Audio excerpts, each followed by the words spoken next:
ഇന്നത്തെ ക്ലാസ്സിൽ നമ്മൾ നോക്കുന്നത് ഇനി വരുന്ന ഡിഗ്രി പ്രിലിമിനറി പരീക്ഷയ്ക്ക് വളരെയധികം ഉപകാരപ്പെടുന്ന ഒരു ക്ലാസ് തന്നെയാണ്. മലയാളത്തിലെ ചില മുൻവർഷ ചോദ്യങ്ങളും അവയുടെ അനുബന്ധ വിവരങ്ങളുമാണ്. ഈ കഴിഞ്ഞ ഡിഗ്രി പ്രിലിംസിന് വന്ന 10 ചോദ്യങ്ങളും അവയുടെ ഉത്തരങ്ങളും നമുക്ക് നോക്കിപ്പോകാം. ഒന്നാമത്തെ ചോദ്യം ഇതായിരുന്നു: ചലച്ചിത്രം എന്ന പദം പിരിച്ചെഴുതുമ്പോൾ യോജിക്കുന്നത് ഏതാണ്? ചലച്ചിത്രം എന്ന പദം പിരിച്ചെഴുതുമ്പോൾ യോജിക്കുന്നത് എന്നായിരുന്നു. ഇതിൽ നമുക്ക് എല്ലാവർക്കും അറിയാം, ഓപ്ഷൻ 1 ചലത് പ്ലസ് ചിത്രം അല്ലെ, ആദേശസന്ധിയാണ്. 2 വർണ്ണങ്ങൾ കൂടി ചേരുമ്പോൾ ഒരു വർണ്ണം മാറി മറ്റൊരു വർണ്ണം വരുന്നതാണ് ആദേശസന്ധി. ഒരു വർണ്ണത്തെ മറ്റൊരു വർണ്ണം കൊണ്ട് ആദേശം ചെയ്യപ്പെടുകയാണെങ്കിൽ അതെന്ത് സന്ധിയാണ്? ആദേശസന്ധിയാണ്.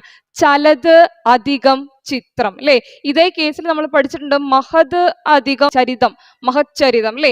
അപ്പോ നമ്മൾ നോക്കേണ്ടത് അതിഛിന്നം എന്ന് പറയും അല്ലെ. ആ പ്ലസ് ചിഹ്നത്തെ എന്താ പറയുക? അതിഛിന്നം. അതിഛിന്നത്തിന് തൊട്ട് മുൻപ് ത് എന്ന ശബ്ദത്തിൽ അവസാനിക്കുകയും അതിഛിന്നത്തിന് തൊട്ട് ശേഷം തൊട്ടു പുറകെ വരുന്ന ശബ്ദം ച എന്ന വർണ്ണവുമാണെങ്കിൽ ത് അധികം ച് എന്നുള്ള 2 വർണ്ണങ്ങൾ കൂടിച്ചേരുമ്പോൾ കിട്ടുന്ന പുതിയ വർണ്ണം ച എന്നുള്ളതായിരിക്കും. ച എന്ന വർണ്ണമായിരിക്കും പുതുതായിട്ട് വരുന്നത്. ത് അധികം ച് എന്ന 2 വർണ്ണങ്ങൾ കൂടിച്ചേരുമ്പോൾ കിട്ടുന്ന കാരം ഏതാണ്? ചകാരമാണ്. ചലത് അധികം ചിത്രം ചലച്ചിത്രം, മഹത് അധികം ചരിതം മഹച്ചരിതം. ഇതുപോലെ തന്നെ PSC സ്ഥിരമായി ചോദിക്കുന്ന മറ്റൊന്നാണ് അല്ലേ, ആപച്ചങ്ക. ആപത് അധികം ശങ്ക. അത് ചിഹ്നത്തിന് തൊട്ട് മുൻപിൽ വരുന്ന അക്ഷരം ത് എന്ന വർണ്ണമാണെങ്കിൽ അത് ചിഹ്നം കഴിഞ്ഞു വരുന്ന പദത്തിലെ ആദ്യത്തെ വാക്ക് ഷ എന്നുമാണെങ്കിൽ ത് അധികം ഷ് എന്ന വർണ്ണത്തോട് കൂടി വരുന്നത് ച എന്നുള്ളതായിരിക്കും. അച്ഛൻ എന്ന് എഴുതുന്ന അക്ഷരം അല്ലെ, ച എന്നതായിരിക്കും. ആപത് അധികം ശങ്ക, ആപച്ചങ്ക. ജീവത് അധികം ശവം, ജീവച്ചവം. ഉത്ത് അധികം ശിഷ്ടം, ഉച്ഛിഷ്ടം. വിദ്യുത് അധികം ശക്തി, വിദ്യുത് ശക്തി. ഇത് PSC സ്ഥിരമായി ചോദിക്കുന്നതാണ്. ഇത് 2 ട്രിക്കുകളും അറിഞ്ഞിട്ടുണ്ടെങ്കിൽ നമുക്ക് വളരെ എളുപ്പത്തിൽ ഇത്തരത്തിൽ ചേർത്തെഴുത്ത് പിരിച്ചെഴുത്ത് വിഭാഗത്തിൽ മാർക്കുകൾ നമ്മുടെ കയ്യിൽ തന്നെ നിൽക്കുന്നതാണ്. രണ്ടാമത്തെ ചോദ്യം നോക്കുക. രണ്ടാമത്തെ ചോദ്യം: തിന്നത് തീരും കൊടുത്തത് തീരില്ല എന്ന പഴഞ്ചൊല്ല് അർത്ഥമാക്കുന്നത്. തിന്നത് തീരും കൊടുത്തത് തീരില്ല എന്ന പഴഞ്ചൊല്ല് അർത്ഥമാക്കുന്നത് എന്താണ്? 4 പ്രസ്താവനകൾ നോക്കി പോകാം. ഒന്നാമത്തെ പ്രസ്താവന ഇതായിരുന്നു: തീറ്റയുടെ മാഹാത്മ്യമാണ്. രണ്ടാമത്തെ പ്രസ്താവന ദാനത്തിന്റെ മാഹാത്മ്യമാണ്. മൂന്നാമത്തേതോ തിന്നുന്നത് കൊടുക്കണം എന്നാണ്. നാലാമത്തെ പ്രസ്താവന എന്തായിരുന്നു? തീറ്റയും കൊടുക്കലും വെറുതെയാണ്. തീറ്റയും കൊടുക്കലും വെറുതെയാണ്. നമുക്ക് എല്ലാവർക്കും അറിയാം തീറ്റയുടെ മാഹാത്മ്യമല്ല എന്തായാലും അല്ലേ, തിന്നുന്നത് കൊടുക്കണമെന്നുമല്ല. എന്തായിരിക്കും? ദാനത്തിന്റെ മഹാത്മ്യമാണ് അല്ലെ. ദാനത്തിന്റെ മഹാത്മ്യം കാണിക്കുന്ന ചൊല്ലാണ് എന്ത്? തിന്നതു തീരും കൊടുത്തത് തീരില്ല. ഇലയിട്ട് ചവിട്ടുക എന്തായിരുന്നു? ഒരു ശൈലിയുടെ ഭാഗത്തിൽ കൂടെ വരുന്നതാണ് അല്ലേ. ഇലയിട്ട് ചവിട്ടുക, അറിഞ്ഞുകൊണ്ട് തെറ്റു ചെയ്യുക, അറിഞ്ഞുകൊണ്ട് തെറ്റു ചെയ്യുക. നമുക്ക് ഇനി കുറച്ച് അധികം ശൈലികളും പഴഞ്ചൊല്ലുകളും ഇതിനൊപ്പം നോക്കി പോകാം. ശൈലികൾ പണ്ട് മുതലേ നമ്മുടെ പൂർവികർ പറഞ്ഞു വരുന്ന ചെറിയ ചെറിയ ശൈലികൾക്ക് ഒരുപാട് അർത്ഥങ്ങൾ ഉണ്ടായിരുന്നു അല്ലേ. കാമ എന്നൊരക്ഷരം ഉണ്ടായിരുന്നു. എന്തായിരുന്നു? കാ മുതൽ മാ വരെയുള്ള വ്യഞ്ജനാക്ഷരങ്ങളിൽ ഒരക്ഷരം പോലും മിണ്ടരുത്. ചുരുക്കി പറഞ്ഞാൽ ഒന്ന് മിണ്ടാതിരിക്കൂ എന്നുള്ള അർത്ഥത്തിലാണ് കമ എന്നൊരക്ഷരം മിണ്ടരുത്. ചുവപ്പു നാട PSC സ്ഥിരം ചോദിക്കുന്നതാണ്. എന്താണ് ചുവപ്പു നാട? അനാവശ്യമായിട്ടുള്ള കാലതാമസം, അനാവശ്യമായ കാലതാമസം. ശ്ലോകത്തിൽ കഴിക്കുക.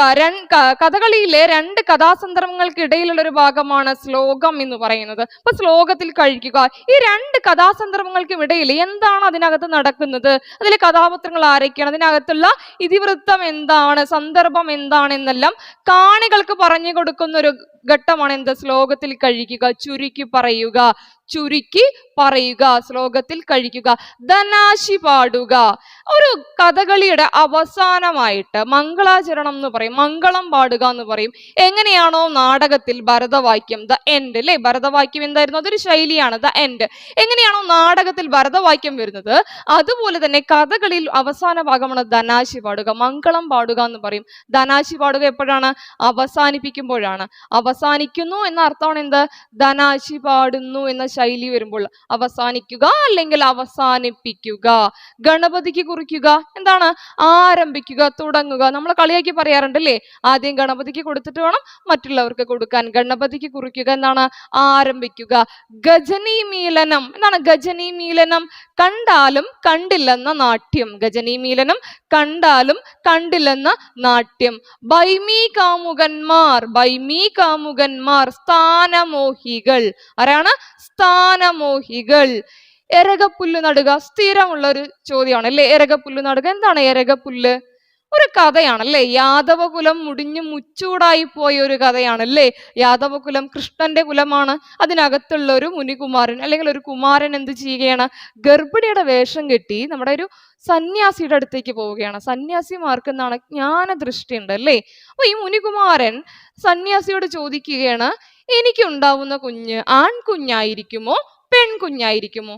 ഇത് തന്നെ കളിപ്പിക്കാൻ വേണ്ടി വന്നതാണെന്ന് മുൻകൂട്ടി കണ്ടുകൊണ്ട് ആ സന്യാസി പറയുകയാണ്, നിനക്കുണ്ടാവുന്നത് ആൺകുഞ്ഞുമായിരിക്കില്ല പെൺകുഞ്ഞുമായിരിക്കില്ല, നീ ഒരു ഉലക്കയാണ് പ്രസവിക്കാൻ പോകുന്നത്. അങ്ങനെ ആ മുനികുമാരൻ എന്ത് ചെയ്യുകയാണ്? ഒരു ഉലക്ക പ്രസവിക്കുകയാണ്. ആ ഉലക്കയെ യാദവകുലം എന്ത് ചെയ്യുന്നുണ്ട്? കടലിലേക്ക് വലിച്ചെറിയുന്നുണ്ട്. കടലിൽ എവിടെയാണോ ഉലക്ക ചെന്ന് വീഴുന്നത് അവിടമെല്ലാം എരകപ്പുല്ല് മുളയ്ക്കുകയും പിന്നീട് യാദവകുലത്തിലെ ആളുകൾ തമ്മിൽ കലഹമുണ്ടാവുകയും ഈ എരകപ്പുല്ല് പറിച്ച് പരസ്പരം കുത്തി മരിക്കുകയും ചെയ്യുന്നു. അങ്ങനെയാണ് യാദവകുലം മുടിഞ്ഞു പോകുന്നത് അല്ലെ. വല്ല കാര്യം ഉണ്ടാ മുനികുമാരന് അല്ലെ. അങ്ങനെ ആ എരകപ്പുല്ല് നടുക എന്ന അർത്ഥം എന്താണ്? കലഹമുണ്ടാവുക. കലഹമുണ്ടായി തമ്മിൽ തല്ലി പിരിയുക. എരകപ്പുല്ല് നടുക എന്താണ്? കലഹമുണ്ടാവുക. നമ്മൾ ആരും എന്താവരുത്? എരകപ്പുല്ല് നടരുത് അല്ലെ. കലഹമുണ്ടാകുന്ന ആളുകളായി മാറരുത്. PSC സ്ഥിരമായി ചോദിക്കുന്ന മറ്റൊന്നാണ് ഇലവു കാത്ത കിളി. എന്താണ് ഇലവു കാത്ത കിളി? ഒരു പക്ഷി ഒരു മരത്തിന്റെ ചുവട്ടിൽ ഇങ്ങനെ കാവലിരിക്കുകയാണ്. ഭക്ഷണമാകുന്നതും കാത്ത് ഇങ്ങനെ കാവലിരിക്കുകയാണ്. ഇലകൾ വരുന്നു, പൂ വരുന്നു, കായ വരുന്നു, പഴം വരുന്നു. പക്ഷി ആകാംക്ഷയോടെ കാത്തിരിക്കുകയാണ്. ഒരുപാട് നാളത്തെ കാത്തിരിപ്പാണല്ലേ. അങ്ങനെ ആ പഴം ഒരു ദിവസം പൊട്ടിത്തെറിച്ച് പറന്നു പോവുകയാണ്. എന്തായിരുന്നു ഇത്? ഒരു ഇലവു മരമായിരുന്നു, പഞ്ഞി മരമായിരുന്നു അല്ലെ. നമ്മുടെ കിളിയുടെ കാത്തിരിപ്പ് എന്തായി? വെറുതെയായി, നിഷ്ഫലമായി. നിഷ്ഫലമായ കാത്തിരിപ്പ്, ഫലമില്ലാത്ത കാത്തിരിപ്പാണ് എന്ത്? ഇലവു കാത്ത കിളി. ആലത്തൂർ കാക്ക എന്തായിരുന്നു? ആലത്തൂർ കാക്ക, ആലത്തൂർ പാലക്കാട് ജില്ലയിലെ ഒരു സ്ഥലമാണ് ആലത്തൂർ. ഒരുപാട് അഗ്രഹാരങ്ങൾ ഉള്ളതാണ്. എല്ലാവർക്കും അറിയാം. കാക്ക എന്താണ്? വിരുന്ന് വിളിച്ച് വരുന്ന ആളാണ് അല്ലെ. എന്താണ്? എവിടെയെങ്കിലും ഭക്ഷണം ഉണ്ടോന്ന് അന്വേഷിച്ച് എന്ത് ചെയ്യാണ്? ഈ ആലത്തൂർ അഗ്രഹാരങ്ങളിൽ വരികയാണ്. പുക മുകളിലേക്ക് ഉയരുന്നു. കാക്ക വിചാരിച്ചു, ഇന്ന് എനിക്ക് കോളാണ്, സദ്യ ഇവിടെയാണ് അല്ലേ. അപ്പൊ ഗംഭീരമായിട്ട് പുക ഉയർന്നുകൊണ്ടിരിക്കുകയാണ്. അപ്പൊ ഗംഭീരമായിട്ടുള്ള സദ്യ ആയിരിക്കും എന്ന് പറഞ്ഞ് കാക്ക ഇങ്ങനെ കാത്തിരിക്കുകയാണ്. പക്ഷേ ഒരു ദിവസം കഴിഞ്ഞു, 2 ദിവസം കഴിഞ്ഞു, 3 ദിവസം കഴിഞ്ഞിട്ടും എന്ത് ചെയ്യുന്നില്ല? ഭക്ഷണം മാത്രം ആരും കഴിച്ചു പുറത്തിറങ്ങുന്നത് കാണുന്നില്ല. എന്തായിരുന്നു? ഹോമകുണ്ടത്തിൽ നിന്ന് മുകളിലേക്ക് ഉയർന്ന പുകയായിരുന്നു. അതിന്ന് എവിടേക്കാ കാക്കയ്ക്ക് ഭക്ഷണം കിട്ടുക അല്ലേ. പാവം കാക്ക അങ്ങനെ എന്ത് ചെയ്യാണ്? കാത്തിരുന്ന് അതിന്റെ കാലം കഴിഞ്ഞു പോവുകയാണ്. ആലത്തൂർ കാക്ക എന്തായിരുന്നു? കാത്തിരുന്ന് കാലം കഴിക്കുന്നവൻ. കാർക്കോടക നയം. കാർക്കോടകൻ എല്ലാവർക്കും അറിയാം, പാമ്പാണ്. പണ്ട് പുരാണ കഥകളിലെല്ലാം ഓരോ വേഷത്തിൽ ഓരോ വംശമായിരിക്കും ഇങ്ങനെ വന്നുകൊണ്ടിരിക്കുന്നുണ്ടാവും അല്ലെ. അങ്ങനെ കാർക്കോടകൻ എന്ന പാമ്പിന്റെ രൂപത്തിൽ ഒരു രൂപം വന്നിട്ട് ഇരിക്കുകയാണ്. അതിൻ്റെ ഒപ്പം തന്നെ നമ്മുടെ നളമഹാരാജാവ് ഉണ്ട്. നളമഹാരാജാവിനൊരു വരം കിട്ടിയിട്ടുണ്ട്. ഏത് അഗ്നിബാധയിലും എന്ത് ചെയ്യുന്നില്ല? അദ്ദേഹത്തിന് അഗ്നി അഗ്നിബാധ ഏൽക്കില്ല എന്നൊരു വരം കൂടെ കിട്ടിയിട്ടുണ്ട്. എവിടെയോ യാത്ര കഴിഞ്ഞ് ഇങ്ങനെ കാടിന് അകത്തൂടെ ഇങ്ങനെ നളമഹാരാജാവ് വരികയാണ്. ഒരു കാടിനകത്ത് ഒരു പാമ്പ് അഗ്നിയിൽപ്പെട്ട് കിടക്കുകയാണ്. പാമ്പിനെ രക്ഷിക്കാൻ വേണ്ടി നളമഹാരാജാവ് പോകുന്നു. എന്തായാലും അഗ്നിബാധ ഏൽക്കില്ലല്ലോ, പിന്നെ ധൈര്യമായിട്ട് പോവാലോ എന്ന് പറഞ്ഞിട്ട് എന്ത് ചെയ്യണം? പോയി രക്ഷിച്ചിട്ട് വരുന്നു. രക്ഷിച്ചു വരുന്ന വഴി ഈ കാർക്കോടകൻ എന്ന പാമ്പ് നമ്മുടെ നളമഹാരാജാവിന്റെ കയ്യിൽ കൊത്തുകയാണ്. എന്താണ്? രക്ഷിച്ചവനെ ഉപദ്രവിക്കുക. അതാണ് കാർക്കോടക നയം. രക്ഷിച്ചവനെ ഉപദ്രവിക്കുക. ധൃതരാഷ്ട്രാലിംഗനം. എന്താണ് ധൃതരാഷ്ട്രാലിംഗനം എന്ന് പറഞ്ഞിട്ടുണ്ടെങ്കിൽ നമുക്ക് അറിയാം, ധൃതരാഷ്ട്രർ അല്ലെ ഭീമനെ ആലിംഗനം ചെയ്യണം എന്ന് പറഞ്ഞ് വിളിക്കുന്നു. നമ്മുടെ ഭീമന്റെ ഏറ്റവും അടുത്ത സുഹൃത്ത് എന്ത് ചെയ്യാണ്? ഉപദേശിക്കുകയാണ്. നിനക്കറിയില്ല, അദ്ദേഹത്തിന് വരം കിട്ടിയിട്ടുള്ളതാണ്. ആരെങ്കിലും ആലിംഗനം ചെയ്യാൻ വിളിക്കുകയാണെങ്കിൽ എന്താണ് അർത്ഥം? അവരെ കെട്ടിപ്പിടിച്ച് ഞെരിച്ചമർത്തി തവിട് പൊടിയാക്കും അല്ലെ. നമ്മുടെ സുരേഷ് ഗോപി നിങ്ങൾക്ക് മകം കോടീശ്വരനിൽ പറയുന്ന പോലെ ഇറുക്കി പിടിച്ച് എന്ത് ചെയ്യണം, തവിട് പൊടിയാക്കുകയാണ് കെട്ടിപ്പിടിച്ചിട്ട്. അപ്പൊ അത്തരത്തില് ഒരു ഇരുമ്പിന്റെ പ്രതിമ മുന്നിൽ കൊണ്ടുവന്ന് വെച്ചു കൊടുക്കുകയാണ് ഭീമന്റെ. കണ്ട പാടെ എന്ത് ചെയ്യാണ്, ധൃതരാഷ്ട്രർ വളരെ ഇറുക്കി ശക്തമായി പിടിച്ചതിനെന്ത് ചെയ്യാണ്, തവിട് പൊടിയാക്കി. ആ ഇരുമ്പ് പ്രതിമ പൊടിഞ്ഞില്ലാതായി അല്ലെ. പകച്ചു പോയ എന്റെ ബാല്യം എന്ന് പറഞ്ഞിട്ട് ആര് നിൽക്കുകയാണ്, ഭീമൻ നിൽക്കുകയാണ്. ഞാനായിരുന്നു അവിടെ പോയി അങ്ങനെ തവിട് പൊടി ആകേണ്ടതില്ലേ, എൻ്റെ കൂട്ടുകാരൻ എനിക്ക് പറഞ്ഞു തന്നുകൊണ്ട് എന്ത് ചെയ്തു, ഇന്ന് എൻ്റെ കയ്യിൽ ജീവനുണ്ട്. അങ്ങനെയാണ് എന്ത് ധൃതരാഷ്ട്രാലിംഗനം. ഉള്ളിൽ പകവെച്ച് പുറമേ സ്നേഹപ്രകടനം. ഉള്ളിൽ നമ്മളെ കൊല്ലാനുള്ള പകയുണ്ടാവും, പക്ഷെ എന്താണ്, പുറത്തങ്ങനെ ചിരിച്ച് കളിച്ച് നടക്കുന്ന ആളുകളല്ലേ, നമുക്ക് ചുറ്റും ഉണ്ടാവും അത്തരത്തിലുള്ള ആളുകളല്ലേ. അപ്പൊ അത്തരത്തില് വളരെ പ്രധാനപ്പെട്ട ചില ശൈലികളോട് നമ്മൾ നോക്കി പോവുകയാണ്. അതുപോലെ തന്നെ നക്ഷത്രം എണ്ണുക. എന്താണ് നക്ഷത്രം എണ്ണുക? കഷ്ടത്തിലാവുക, ഉമ്മാക്കി കാട്ടുക, ഭയപ്പെടുത്തുക. ഉമ്മാക്കി കാട്ടുക, ഭയപ്പെടുത്തുക. 60-ാം കാലം വാർദ്ധക്യം. 60-ാം കാലം വാർദ്ധക്യം. മുയൽ കൊമ്പ്. മുയലിന് കൊമ്പുണ്ടോ? ഇല്ല. എന്താണ് മുയൽ കൊമ്പ്? ഇല്ലാത്ത വസ്തു. മുയലാണെങ്കിൽ അടുത്താരാണ്? പശു. ഏട്ടിലെ പശു. ഏടെന്താ? പേജാണ് അല്ലെ. പേജിനകത്തൊരു പശു ഉണ്ട്. നമുക്ക് എന്തെങ്കിലും കാര്യമുണ്ടോ? നമുക്കത് പാല് തരുന്നുണ്ടോ? ഒന്നും തരുന്നില്ല. അപ്പൊ എന്താണ് ഏട്ടിലെ പശു? പ്രയോജനമില്ലാത്ത വസ്തു. പ്രയോജനമില്ലാത്ത വസ്തു എന്താണ്? ഏട്ടിലെ പശു. കറവ പശു എന്താ? ലാഭകരമായ വസ്തു അല്ലെ. നമുക്ക് എന്തെങ്കിലും ഒന്ന് ലാഭകരമാണെന്ന് തോന്നിയെങ്കിൽ പിന്നെ നമ്മൾ എന്ത് ചെയ്യും? അതിനെ കറന്നുകൊണ്ടേയിരിക്കും അല്ലേ. കറവ പശു എന്താണ്? ലാഭകരമായ വസ്തു. ഏടു കെട്ടുക. ഇവിടെ ഏട് കെട്ടുക. നിങ്ങളിൽ പലരും എന്താണ് 10th പ്രിലിംസ് ഒക്കെ കഴിഞ്ഞപ്പോൾ ഏട് കെട്ടിയിട്ടുണ്ടാവും, +2 പ്രിലിംസ് കഴിഞ്ഞപ്പോൾ ഏട് കെട്ടിയിട്ടുണ്ടാവും. എന്താണ്? പഠിത്തം അവസാനിപ്പിക്കുക. ഏട് കെട്ടുക എന്ന് പറഞ്ഞാൽ എന്താണ്? പഠിത്തം അവസാനിപ്പിക്കുക. കണിയാനെ പിടിച്ച് തെങ്ങിൽ കയറ്റുക. കണിയാൻ ആരാ? ജ്യോതിഷമൊക്കെ നോക്കുന്ന ആള്. അയാളെ പിടിച്ച് തെങ്ങിൽ കയറ്റി എന്താ അവസ്ഥ? താഴെ വീഴും അല്ലെ. അപ്പൊ എന്താണ്? കണിയാനെ പിടിച്ച് തെങ്ങിൽ കയറ്റുക. അറിയാത്ത പ്രവൃത്തി ഏൽപ്പിക്കുക. അറിയാത്ത പ്രവൃത്തി ഏൽപ്പിക്കുക. അഴകിയ രാവണൻ. എന്താണ്? സ്വയം പ്രശംസിച്ച് നടക്കുന്ന ആളുകളാണ് അല്ലേ. സ്വയം പ്രശംസിച്ച് നടക്കുന്ന ആളുകൾ. എന്താണ് അഴകിയ രാവണൻ? പൊങ്ങച്ചക്കാരൻ. അഴകിയ രാവണൻ പൊങ്ങച്ചക്കാരൻ. PSC സ്ഥിരമായി ചോദിക്കുന്ന മറ്റൊന്നും കൂടെ ഉണ്ടല്ലോ. ഉമ്മാക്കി കാട്ടുക, ഭയപ്പെടുത്തുക, ചെണ്ട കൊട്ടിക്കുക, അപമാനിക്കുക അല്ലെ, ചതിയിൽപ്പെടുത്തുക. ജപ്തി ചെയ്യുന്ന സമയത്ത് ആ ജപ്തി ചെയ്യാൻ വരുന്ന ഓഫീസറോടൊപ്പം ഒരു ചെണ്ടക്കാരൻ ഉണ്ടാവും അല്ലെ. നാട് മൊത്തം വിളിച്ചു പറയാണ്, ഇയാള് ഇത്രയധികം രൂപ ബാങ്കിൽ അടയ്ക്കാനുണ്ട്, ഇയാളുടെ വീടും സ്ഥലവും ഒക്കെ എന്ത് ചെയ്യുന്നു? ജപ്തി ചെയ്തു കൊണ്ടുപോകുന്നു. എന്താണ്? അപമാനിക്കുക, ചതിയിലാക്കുക. ഒന്നുകൂടെ പറഞ്ഞ് അവസാനിപ്പിക്കാം. കാറ്റു നന്നെങ്കിൽ കല്ലും പറക്കും. കാറ്റു നന്നെങ്കിൽ കല്ലും പറക്കും. എന്താണ്? നമ്മുടെ ആഗ്രഹം ശക്തമാണെങ്കിൽ, അത് തീവ്രമാണെങ്കിൽ, നമ്മുടെ മുന്നിൽ എന്തൊക്കെ പ്രതിബന്ധങ്ങൾ ഉണ്ടെങ്കിലും നമ്മൾ അതെല്ലാം എന്ത് ചെയ്യുന്നു? മറികടന്ന് മുന്നിലേക്ക് വരുന്നു. നമ്മുടെ വിജയം നമ്മുടെ കൈപ്പിടിയിൽ തന്നെ ഒതുക്കുന്നു. അപ്പൊ നിങ്ങൾക്ക് എല്ലാവർക്കും ഈ വരുന്ന ഡിഗ്രി പ്രിലിമിനറി പരീക്ഷയും അതുപോലെ തന്നെ എന്തൊക്കെ പ്രതിബന്ധങ്ങൾ ഉണ്ടെങ്കിലും നിങ്ങളുടെ കൈപ്പിടിയിൽ ഒതുക്കാൻ സാധിക്കട്ടെ. നമുക്ക് അടുത്ത ചോദ്യത്തിലേക്ക് പോകാം. കാറ്റു വീശിയെങ്കിലും ഇല പൊഴിഞ്ഞില്ല. ഇതിലെ ഘടകപദം ഏതാണ്? കാറ്റു വീശിയെങ്കിലും ഇല പൊഴിഞ്ഞില്ല. ഇതിലെ ഘടകപദം നമുക്കറിയാം. കാറ്റു വീശി, ഇല പൊഴിഞ്ഞില്ല. 2 വാക്യങ്ങളെ കോർത്തിണക്കിയിരിക്കുകയാണ് അല്ലെ. അപ്പൊ 2 വാക്യങ്ങളെ തമ്മിൽ കോർത്തിണക്കാൻ ഉപയോഗിക്കുന്ന പദത്തെ പറയുന്ന പേരാണ് ഘടകപദം. 2 വാക്യങ്ങളെ തമ്മിൽ കോർത്തിണക്കാൻ ഉപയോഗിക്കുന്ന പദത്തെ പറയുന്ന പേരാണ് ഘടകപദം. ഇവിടെ കാറ്റു വീശി എങ്കിലും ഇല പൊഴിഞ്ഞില്ല. കാറ്റു വീശി, ഇല പൊഴിഞ്ഞില്ല. ഈ 2 വാക്യങ്ങളെ തമ്മിൽ കോർത്തിണക്കാൻ ഉപയോഗിച്ചിരിക്കുന്ന ഘടകപദമാണ് ഏത്? എങ്കിലും. അപ്പോൾ ഈ തന്നിരിക്കുന്ന പ്രസ്താവനയിൽ ഏതാണ് ഘടകപദം? എങ്കിലും അല്ലെ. രാജുവും രാധയും. എന്നുള്ളതല്ലേ ഘടകപദം. അമ്മുവും അപ്പുവും അല്ലെ. എന്നുള്ളതല്ലേ ഘടകപദം. അവനോ അവളോ. ഓ എന്നുള്ളതല്ലേ അവൻ അവൾ എന്നീ 2 പദങ്ങളെ തമ്മിൽ ഘടിപ്പിച്ചിരിക്കുന്നത് ഏതാണ്? ഓ എന്നുള്ള ശബ്ദമല്ലേ. അപ്പൊ ഓ എന്നാണ് അവനോ അവളോ. ഓ എന്നത് അവിടെ ഘടകപദമായിട്ട് മാറുന്നു. അടുത്ത ചോദ്യം നോക്കുക. സൃഷ്ടി നടത്തുന്നവൻ ഒറ്റപ്പദമാക്കുമ്പോൾ സൃഷ്ടി അല്ലെ. സൃഷ്ടി നടത്തുന്നവൻ സ്രഷ്ടാവ്. പദശുദ്ധിയിൽ വരുന്നതാണ്.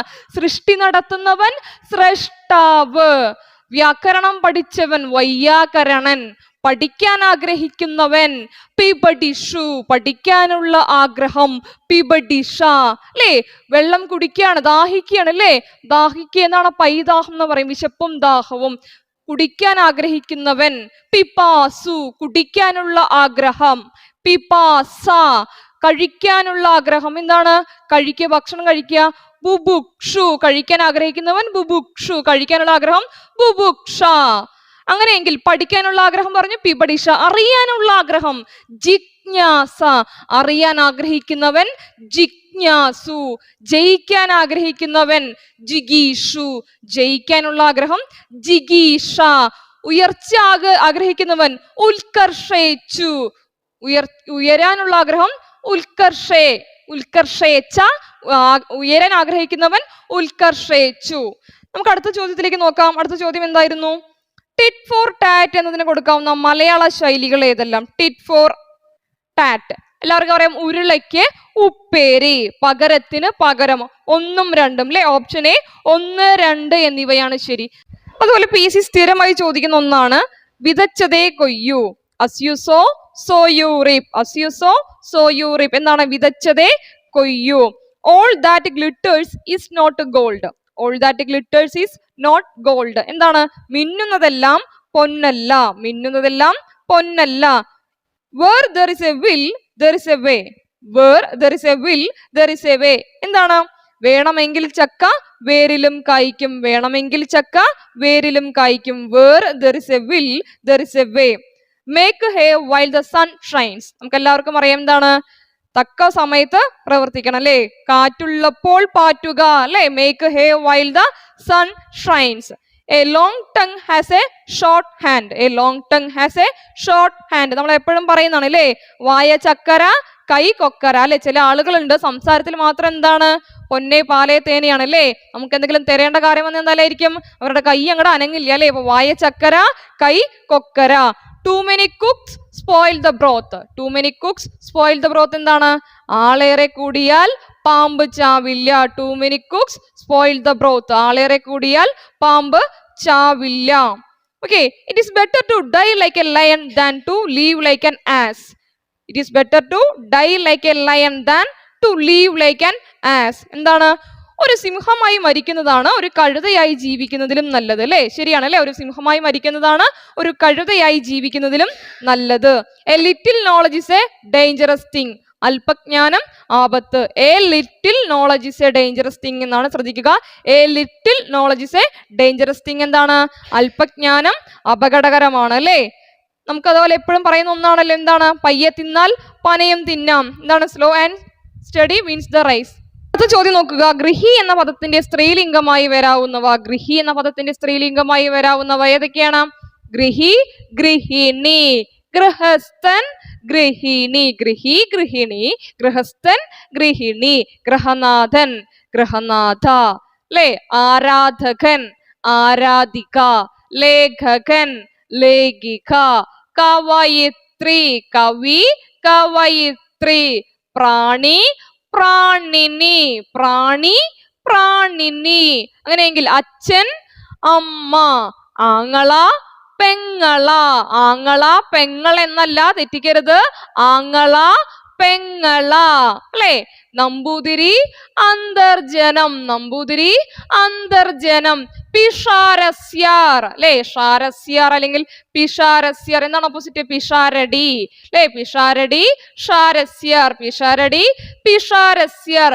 ചാക്യാർ, ഇല്ലോടമ്മ. നമ്പ്യാർ, നങ്ങ്യാർ. മാടമ്പി, കെട്ടിലമ്മ. തെറ്റിപ്പോകുന്ന കുറച്ചെണ്ണമാണ്. ഏതൊക്കെയാണ്? ചാക്യാർ, നങ്ങ്യാർ, മാടമ്പി, കെട്ടിലമ്മ. നമ്പ്യാർ, നങ്ങ്യാർ, ചാക്യാർ, ഇല്ലോടമ്മ, മാടമ്പി, കെട്ടിലമ്മ, കൈമൾ, കുഞ്ഞമ്മ. കൈമൾ, കുഞ്ഞമ്മ. അങ്ങുന്ന്, കൊച്ചമ്മ. അങ്ങുന്ന്, കൊച്ചമ്മ. അതുപോലെ തന്നെ PC സ്ഥിരമായി ചോദിക്കുന്നതാണ് ഭാഗ്യനേയൻ, ഭാഗ്യനേയ, ഭാഗ്യനേയൻ, ഭാഗ്യനേയ. വിദ്വാൻ, വിദുഷി, വിദ്വാൻ, വിദുഷി. PC സ്ഥിരമായി ചോദിക്കുന്ന ഒന്നാണ് എന്ത്?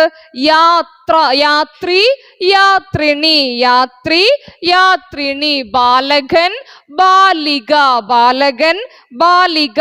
അഭിനേതാവ്, അഭിനേത്രി, അഭിനേതാവ്, അഭിനേത്രി. അങ്ങനെയെങ്കിൽ നേതാവ്, നേത്രി. കാഥികൻ, കാഥിക, കാഥികൻ, കാഥിക. ഭാഗ്യനേയൻ, ഭാഗ്യനേയ, പഥികൻ. ഏകാന്ത പഥികനാണു ഞാൻ അല്ലെ. ഏകാന്ത പഥികയാണു ഞാൻ. പഥികൻ, പഥിക, പഥികൻ, പതിക. സന്യാസി, സന്യാസി എന്താണ്? സന്യാസിനി. പ്രേയാൻ പ്രേയസ്വി, പ്രേയാൻ പ്രേയസ്വി. പ്രസാധകൻ അല്ലെ, പ്രസാധകൻ പ്രസാദിക.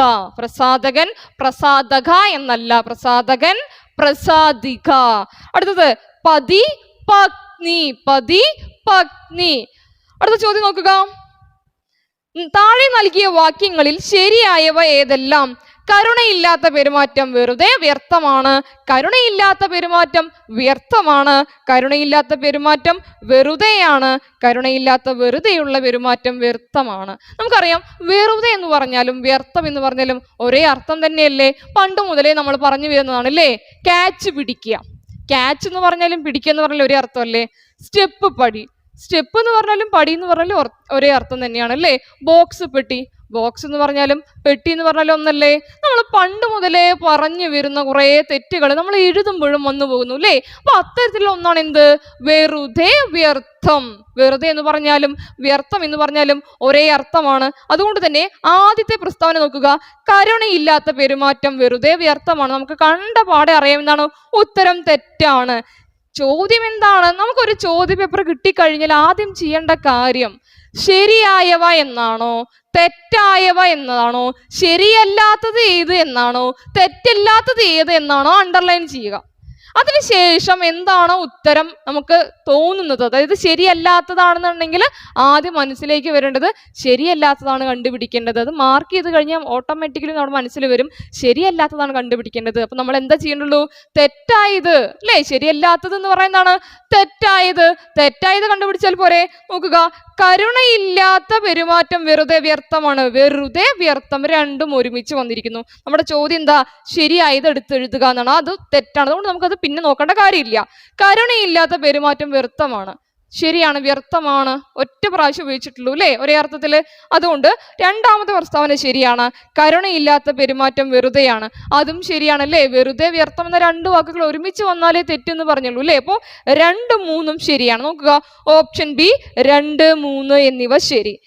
അതുപോലെ എപ്പോഴും വരുന്നതാണ് അജഗജാന്തരം. അജം എന്ന് പറഞ്ഞാൽ എല്ലാവർക്കും അറിയാം ആട്, ഗജം എന്ന് പറഞ്ഞാലോ ആന, അന്തരം എന്ന് പറഞ്ഞാൽ വ്യത്യാസം. അജഗജാന്തരം, ആടും ആനയും തമ്മിലുള്ള വ്യത്യാസം. ആടും ആനയും തമ്മിലുള്ള അന്തരം, വ്യത്യാസം. വീണ്ടും ഒരു വ്യത്യാസം പറയണോ? ആടും ആനയും തമ്മിലുള്ള വ്യത്യാസം എന്ന് ആരെങ്കിലും പറയോ? ഇല്ല. അജഗജാന്തരം, ആനയും ആടും തമ്മിലുള്ള വ്യത്യാസം. വീണ്ടും അവിടെ ഒരു വ്യത്യാസം വരേണ്ട കാര്യമില്ല, സ്ഥിരമാണ്. മറ്റൊന്ന് ഏകദേശം 300ഓളം പേർ. ഏകദേശം എന്ന് പറഞ്ഞാലും ഓളം എന്നുള്ള പ്രത്യയവും ഒരേ അർത്ഥത്തിലല്ലേ? അല്ലെ? ഏതാണ്ട് 50ഓളം പേർ. ഏതാണ്ട് എന്ന് പറഞ്ഞാലും 50ഓളം, രണ്ടും എന്താണ്? ഏകദേശം, അപ്രോക്സിമേറ്റ്ലി എന്നുള്ള ഒരു കണക്ക് കാണിക്കാൻ വേണ്ടിയിട്ടല്ലേ. അപ്പൊ ഓളം അതുപോലെ തന്നെ ഏതാണ്ട് ഒരുമിച്ച് ഉപയോഗിക്കേണ്ട കാര്യമില്ല. ഇനി ഇതിൽ തന്നെ പദശുദ്ധിയിലും മാറ്റം വരാം അല്ലേ? പരിമാണവും പരിണാമവും. ഒരുപാട് വർഷങ്ങൾ പരിമാണപ്പെടുത്തിക്കൊണ്ടാണ് മനുഷ്യൻ ഇന്നീ നിലയിലായത്. തെറ്റാണ് അല്ലേ? പരിമാണം എന്ന് പറഞ്ഞാൽ എന്താണ്? അളവാണ്. പരിണാമം എന്ന് പറഞ്ഞാലോ മാറ്റം എന്നാണ് അല്ലേ? ചാൾസ് ഡാർവിന്റെ പരിണാമം അല്ലേ? എന്താണ്? പരിണാമം, മാറ്റം. പരിണാമം, മാറ്റം. പരിമാണം, അളവ് അല്ലേ? അന്തരിച്ച നേതാവിന് പ്രണാമം അർപ്പിച്ചുകൊണ്ടാണ് എന്നാണ് ശരിയായ വാക്യം. പരീക്ഷയ്ക്ക് എങ്ങനെ വരിക? അന്തരിച്ച നേതാവിന് പ്രമാണം അർപ്പിച്ചുകൊണ്ടാണ്. എന്താണ് പ്രമാണം? സെക്യൂരിറ്റി ആണ് അല്ലെ? തെറ്റാണ്. പ്രണാമം എന്നാണ് വേണ്ടത് അല്ലേ? പ്രണാമം. അതുപോലെ തന്നെ പ്രണമിക്കുക എന്ന് പറയും അല്ലെ? പ്രമണിക്കുക എന്നും പറയുന്നതാണ്. പ്രണമിക്കുക എന്നുള്ളതാണ് ശരിയായത് അല്ലേ? അതുപോലെ തന്നെ എപ്പോഴും വരുന്ന ഒന്നാണ്, സ്ഥിരമായിട്ട് വരുന്നതാണ്, എല്ലാ വെള്ളിയാഴ്ച തോറും. ഒന്നുമില്ലെങ്കിൽ എന്താ പറയാം? എല്ലാ വെള്ളിയാഴ്ചയും, അല്ലെങ്കിലോ വെള്ളിയാഴ്ച തോറും. രണ്ടും ഒരേ അർത്ഥമല്ലേ? എല്ലാ തോറും. നമ്മൾ എന്തൊക്കെ പഠിച്ചു? അജഗജാന്തര വ്യത്യാസം ഒരുമിച്ച് വരില്ല, അജഗജാന്തരം എന്നേ വരുള്ളൂ. ഏതാണ്ട് 50ഓളം ഒരുമിച്ച് വരില്ല. എന്താണ്? രണ്ടും ഒരേ അർത്ഥമാണോ? ഒരൊറ്റ അർത്ഥമേ വരുള്ളൂ. ഏതാണ്ട് എന്ന് ഉപയോഗിക്കുക, അല്ലെങ്കിൽ ഏകദേശം എല്ലാ അർത്ഥത്തിലും ഉപയോഗിക്കുക, അല്ലെങ്കിൽ എന്താണ്? ഓളം. ഏകദേശം, ഏതാണ്ട്, ഓളം, 3 ഒരേ അർത്ഥമല്ലേ?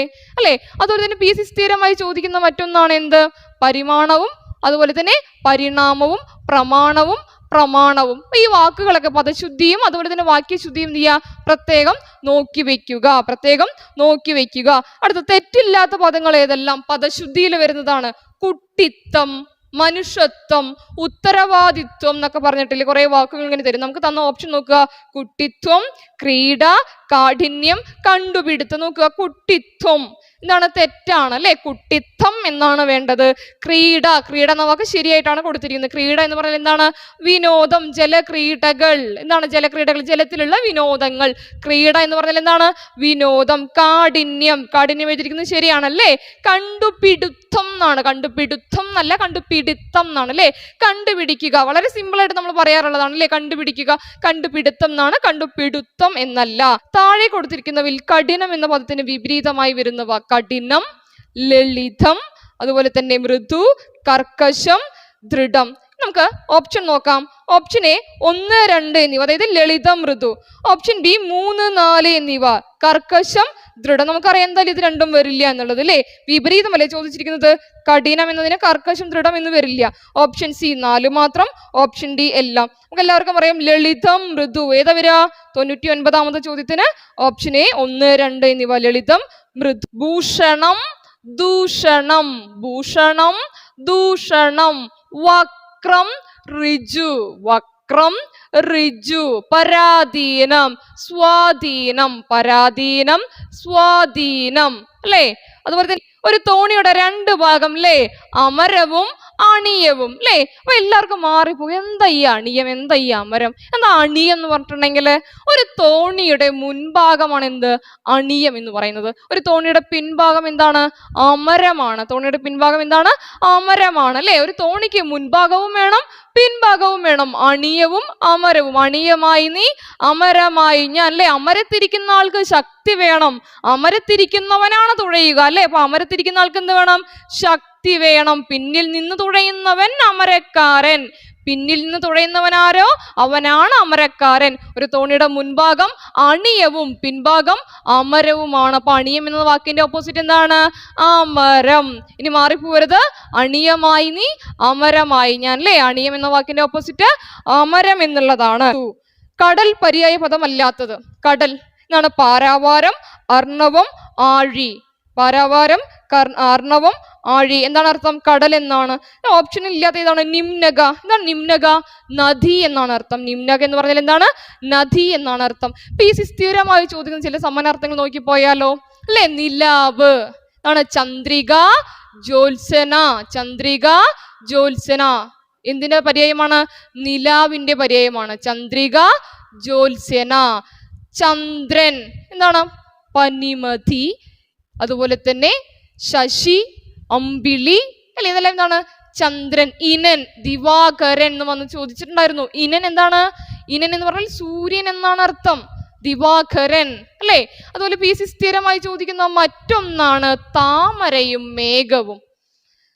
താമര ജലത്തിൽ നിന്നും ജനിക്കുന്നത് എന്ന അർത്ഥത്തിൽ ജം എന്ന ശബ്ദത്തോടു കൂടി അവസാനിക്കുന്നു എങ്കിൽ നോക്കുക, എന്താണ് അത്? താമരയാണ്.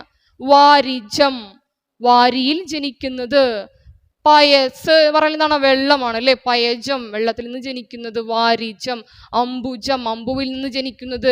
ജം എന്ന ശബ്ദത്തോടു കൂടിയാണെങ്കിൽ നീരജം, നീരിൽ നിന്ന് ജനിക്കുന്നത്. അപ്പൊ ഇത്തരത്തിൽ നോക്കുക, ജം എന്ന ശബ്ദമാണെങ്കിൽ എന്തായിരിക്കും അത്? ജം എന്ന ശബ്ദത്തിൽ അവസാനിക്കുന്നുവെങ്കിൽ താമരയും, ധം എന്ന ശബ്ദത്തിൽ അവസാനിക്കുന്നുവെങ്കിൽ അത് മേഘവുമായിരിക്കും. ദം ദാനം ചെയ്യുന്നത്, പയദം വെള്ളത്തിനെ ദാനം ചെയ്യുന്നത്, വാരിദം വാരിയെ ദാനം ചെയ്യുന്നത്, അമ്പുദം അമ്പുവിനെ വെള്ളത്തെ ദാനം ചെയ്യുന്നത്. ദം എന്ന ശബ്ദത്തിൽ അവസാനിക്കുന്നുവെങ്കിൽ അതെന്താണ്? മേഘമാണ്. ജം എന്ന ശബ്ദത്തിൽ അവസാനിക്കുന്നുവെങ്കിൽ അത് താമരയാണ്. താമര. അനിലനും അനലനും PSCയുടെ മറ്റൊരു ഇഷ്ട ചോദ്യമാണ്. അനിലൻ. അനിലൻ നാക്ക് വള്ളിയുണ്ട് അല്ലേ. കാറ്റിൽ എന്ത് ചെയ്യണ? വള്ളികളാടുന്നു. അനിലൻ എന്താണ്? കാറ്റ്. അനലൻ അണയ്ക്കുന്നവൻ. ദഹ്നൻ പവകൻ എന്താണ്? അഗ്നി. അഗ്നി. അപ്പൊ ഇനി കൂടുതൽ ചോദ്യങ്ങളുമായി അടുത്ത ക്ലാസ്സിൽ കാണാം. നന്ദി, നമസ്കാരം.